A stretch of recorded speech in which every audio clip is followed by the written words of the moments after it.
Hey guys, and welcome to the Tonight Show with Jimmy Fallon. I'm Jimmy Fallon, and tonight we are first going to interview Macbeth and his lovely wife, Lady Macbeth.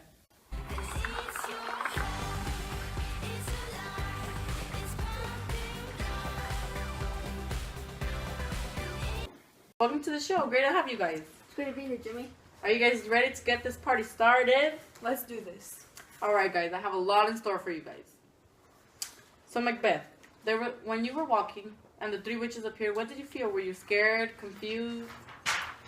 Well, Banco and I were walking and we saw the three witches appear. I got kind of startled and fearful. And they were saying all sorts of gibberish, like me being the Thane of Cawdor and king. I knew neither of those were true because we already had a Thane of Cawdor and a king. I asked them to stay and tell me more, but then they left. Just poof? Poof. So you said Banco was there. What, did they tell him anything? Actually, they told him that he would never be king, but his children would. Once you heard that you had a chance to become king, did you guys work together on a plan to kill Duncan? Well, actually, Macbeth is the one who came up with the plan, but I made sure it went through. My husband's a chicken, so I'd like to think I were the pants in the family. Macbeth, do you consider yourself less or more than a man? I know I'm a man, but I do know I have a sensitive side. Like, I'm a human, and humans obviously don't go around killing people. Jimmy, do you go and kill your audience all the time? No, I certainly don't. When my wife and I were planning to kill King Duncan, I saw the cons of the situation. You know, King Duncan is a very respectable man, and he's loved by everyone. But he had to go for me to be king. When you became king, did your life become any easier? No, in a way my life got harder because of the people and my surroundings in my life. Lady Macbeth, were you as stressed and paranoid as your husband? Yes, as a matter of fact, I had a couple of sleepwalking incidents. I also thought I had blood on my hands and I couldn't wash it off. So for the most part, you could say that the future you both dreamed of having didn't quite turn out as you guys planned. Yes, our plan failed. Alright, you heard it straight from the Macbeth themselves.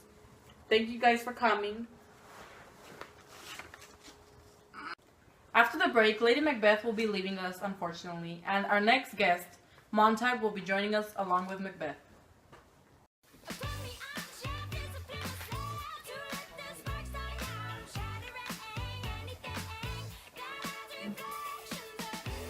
Now for this part of the show, Guy Montag from Fahrenheit 451 will be joining us along with Macbeth.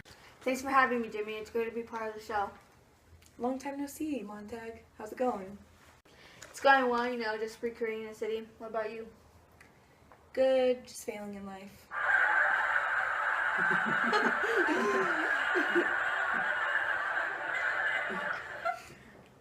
So Montag, you and Macbeth both had an intent of killing a friend. How did it make you feel? Did it make you upset? Were you scared? What were the thoughts running through your mind? Well, first, Macbeth and I are similar because we both needed to do what we thought was right to us. The captain was close to me, but then I changed, and then he became a threat. Same as Macbeth, it made me feel like someone I didn't recognize, and I didn't like that feeling. It made me question whether I made the right decisions for the books. The thought in my head at that moment made me realize I had to run. Exactly, because you didn't want to get killed by the Fremen. You still needed to fix the problem. Macbeth, is the same thing for you? When you killed Banquo, did you have to continue with the plan, or did you get distracted by guilt of the murder? When I killed Banco, I did it for one reason only, to become king.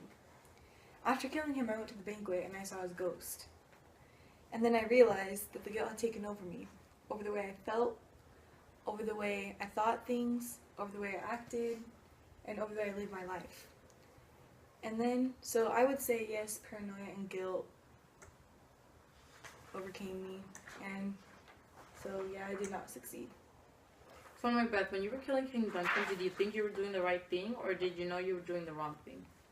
I knew it was the wrong thing because I went over the pros and cons of the situation, but in the back of my mind, I knew if I wanted to become king, that's what I needed to do. Do you guys see the similarities and differences between the two of you? The similarities between the two of us are we both did something about our situation that we felt would be better for our lives. We couldn't wait for anybody else to do it, so we took matters into our own hands. The difference between Montag and I is I killed King Duncan and Banquo for my own selfish benefits, while Montag was looking out for the whole city and wanted to create a positive change for the community. Yeah, you're a good person. Thanks. Have you guys ever wondered what it'd like to be if you guys didn't take charge in your own fate? How would your life be? Well, no, I actually haven't thought about it, but I think I'd still be a fireman and burn books and just sit around all day watching a reality TV show with my wife Mildred.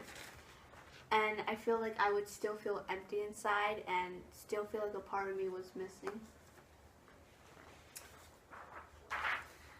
Well, Jimmy, actually I've given it a lot of thought. And my life wouldn't be different than it is right now, you know?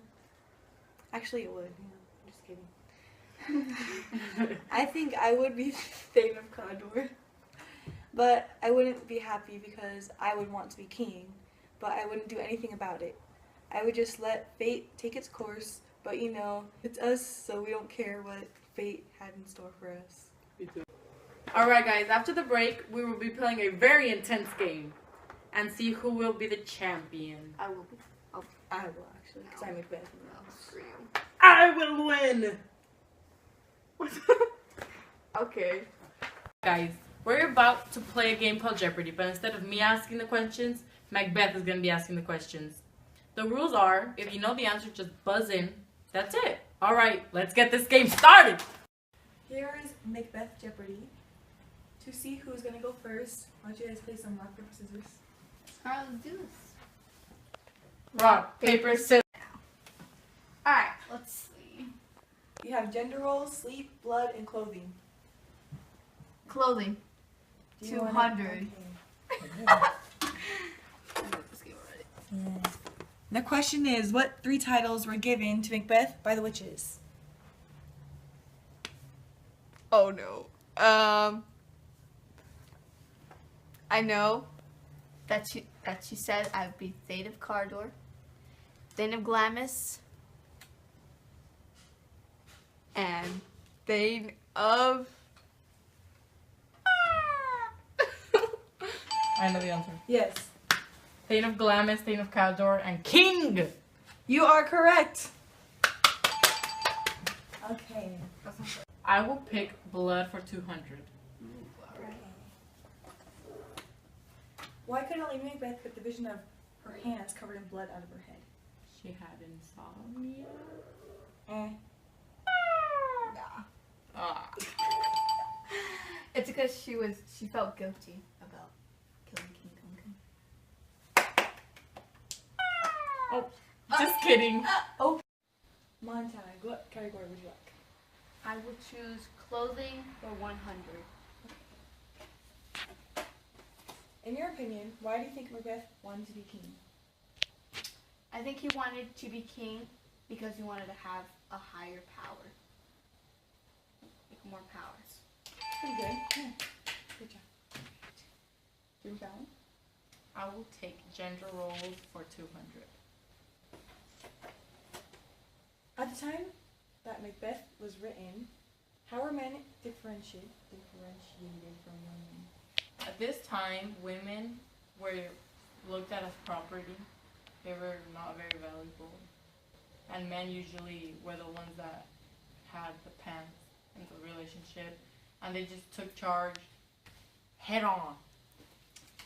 You know, I think that answer good. Nice She answer. won. She won. The whole game's over. She won. Good job.